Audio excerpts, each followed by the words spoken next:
How to check message request on Messenger? Let's begin with the video. To get started, open the Messenger app on your phone and make sure you are logged into your account.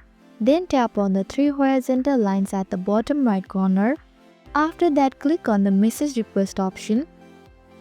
Inside the message request section, you will find two categories you may know, which includes the message from people who might be connected to you, and spam, which contains the message that Messenger filters as suspicious. Next, tap on any conversation you would like to view. Once opened, you can read the message privately. Moreover, if you want to continue the conversation, hit accept. However, on the other hand, if you are not interested, simply hit delete to remove the request from the list. And that's it. This is how to check message request on Messenger.